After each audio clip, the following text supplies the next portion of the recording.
In the world of mixed martial arts, few names inspire as much awe and curiosity as Islam Makhachev. Recently, his coach Javier Mendez made headlines by revealing that Makhachev regularly spars with fighters much heavier than himself and not only holds his own, but often dominates these sessions. This unconventional training method stands in stark contrast to the typical approach taken by most UFC athletes. What makes Makhachev's preparation so different? And could this be the secret behind his meteoric rise? Stick around as we dive deep into the story behind the champion's unique sparring strategy. Don't forget to like and subscribe for more exclusive insights into the world of MMA.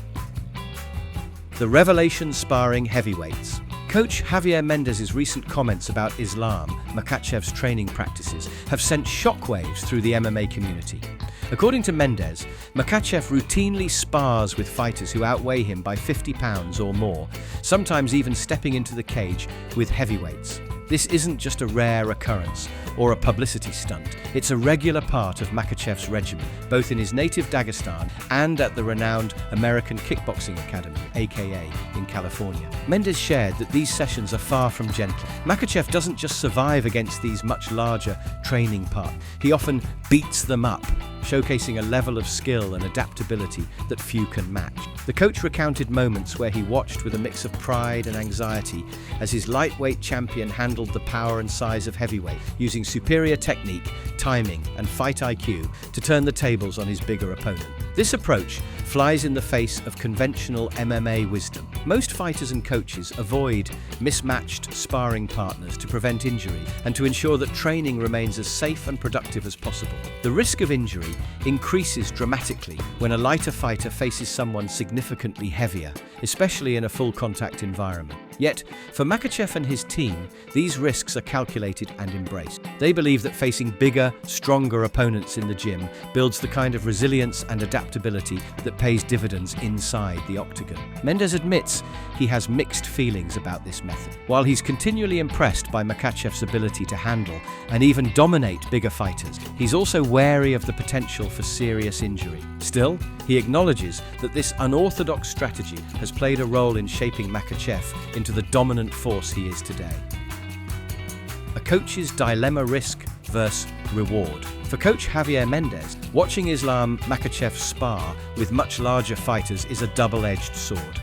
On one hand, the benefits are clear. Makhachev's ability to outmaneuver and outthink opponents who possess a significant size and power advantage is a testament to his technical brilliance and mental toughness. These sessions force him to rely on speed, precision, and strategy rather than brute strength, sharpening the very skills that set him apart in the lightweight division. However, the risks are equally apparent. Sparring with heavyweights isn't just about overcoming a size disadvantage. It's about exposing oneself to a much higher chance of injury. A single mistimed strike from a heavyweight could result in broken bones, concussions, or even career-altering damage. Mendez, who has seen the toll that hard sparring can take on fighters over the years, is well aware of the danger. He references past champions like Cain Velasquez, whose promising career was cut short in part due to injuries sustained during intense gym wars. This dilemma is not unique to Makhachev's camp, but it is amplified by the Dagestani culture of toughness and relentless training. In Dagestan, fighters are raised in a system that values grit, endurance, and the willingness to push through pain. For Makhachev, sparring bigger opponents is not just a training tool, it's a rite of passage, a way to test his limits and prove his mettle. Mendez has tried to strike a balance at AKA, reducing the frequency of hard sparring rounds to protect his athletes while still allowing Makhachev to maintain the edge that comes from these challenging sessions. It's a delicate act. Too much caution could dull Makhachev's competitive fire, but too much risk could jeopardize his future. Ultimately, Mendez's approach is guided by both respect for Makhachev's unique mindset and a coach's instinct to safeguard his fighter's health. Makhachev's dominance: how sparring shapes a champion. Islam. Makhachev's dominance inside the octagon is no accident. It's the direct result of his relentless and unconventional training method. Sparring with much larger opponents has forged not only his physical resilience, but also his mental sharpness, giving him a unique edge over his lightweight rival. Each session with a heavyweight forces Makhachev to react faster, defend smarter, and capitalize on the smallest opening, knowing that a single mistake could have much greater consequences than in a typical lightweight spar. This approach has paid off in in real-world results. Makhachev's defensive reflexes and counterattacks are among the best in the sport, a product of constantly having to evade and outsmart bigger, stronger sparring partners. His ability to neutralize elite strikers like Alexander Volkanovski and Dustin Poirier is a testament to the effectiveness of his training. These victories are not just about raw athleticism, they're about the ability to adapt under pressure, a skill honed through countless rounds against heavier foes. The influence of Khabib Nurmagomedov, Makhachev's mentor and former lightweight champion, is also evident. Both fighters share a philosophy rooted in the Dagestani tradition of hard round, where training is designed to be as close to real combat as possible. This means mountain runs, stone lifting, and of course, sparring with anyone willing to step up regardless of size. For Makhachev, these experiences have built an unshakable confidence and a reputation for being nearly impossible to break, mentally or physically. It's worth noting that while Khabib Nurmagomedov holds the UFC record for most takedowns in a single fight, 21 against Abel Trujillo, Makhachev's own grappling dominance is evident in his high takedown accuracy and control time. In the end, it's this combination of technical mastery, mental fortitude, and a willingness to embrace discomfort that has propelled Makhachev to the top of the lightweight division. His training with bigger fighters isn't just a quirk, it's a crucial ingredient in the making of a modern MMA champion. Jon Jones weighs in legacy and longevity. The conversation around Islam, Makhachev's training and dominance has even caught the attention of MMA legend Jon Jones.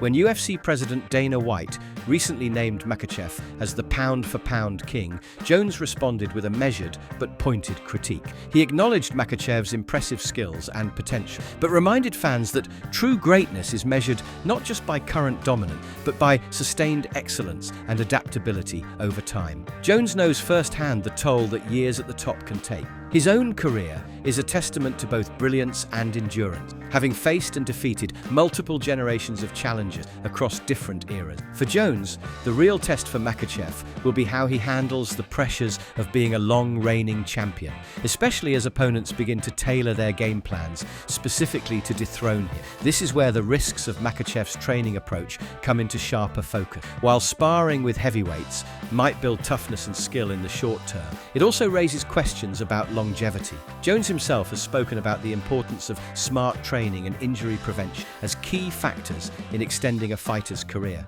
The brutal gym wars that once defined MMA training are increasingly being replaced by more scientific, measured approach. Yet, Makhachev seems determined to carve his own path. There are even talks of him moving up to welterweight in pursuit of a second UFC title, a move reminiscent of Jones's own jump to heavyweight. If Makhachev can maintain his health and continue evolving, he could very well join the ranks of all-time great. But as Jones's comments suggest, the road to legacy is long, and only time will tell if Makhachev's high-risk, high-reward training will pay off in the end. The road ahead, implications for MMA training. Islam. Makhachev's approach to sparring has sparked a broader debate within the MMA world about the future of training. Should more fighters embrace the Dagestani model of hard, high-risk sparring against larger opponents? Or is this a tradition best left to the outliers with exceptional durability and skill? The answer isn't straightforward. Proponents of Makhachev's methods argue that such training creates a mental and physical edge that can't be replicated through safer, more conventional routines. Facing bigger, stronger partners in the gym forces fighters to adapt, develop superior technique, and build unshakable confidence. It's no coincidence that Dagestan has produced a generation of champions known for their grit and resilience. For fighters looking to reach the pinnacle of the sport, these attributes are invaluable. However, there are significant downsides. Modern sports science has shown a clear link between repeated hard sparring and long-term brain health issues, such as chronic traumatic encephalopathy, CTE. Fighters who regularly engage in high-impact training are at greater risk for concussions, memory loss, and shortened careers. Many top gyms, including AKA, have started to reduce the frequency and intensity of sparring to protect their athletes' longevity. Coach Javier Mendez himself has implemented policies to limit hard rounds, though he makes exceptions for unique cases like Makhachev. The question for the next generation of fighters and coach is how to balance these competing priorities. Can the mental toughness and technical growth that come from hard sparring be achieved without the same level of risk? Or will the sport continue to see a divide between those who prioritize safety and those who chase greatness at any cost? As Makhachev's career unfolds, his results may influence how gyms around the world approach the art and science of MMA training.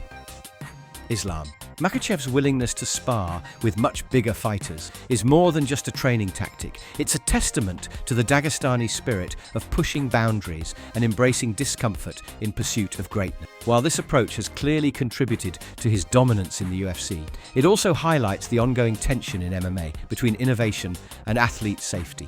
As Makhachev continues to chase history, his story serves as both an inspiration and a cautionary tale for fighters and coaches everywhere. Will his high-risk training style become the blueprint for future champions, or will the sport evolve towards smarter, safer methods? Only time will tell. For more deep dives into the training secrets of MMA's elite, don't forget to like and subscribe.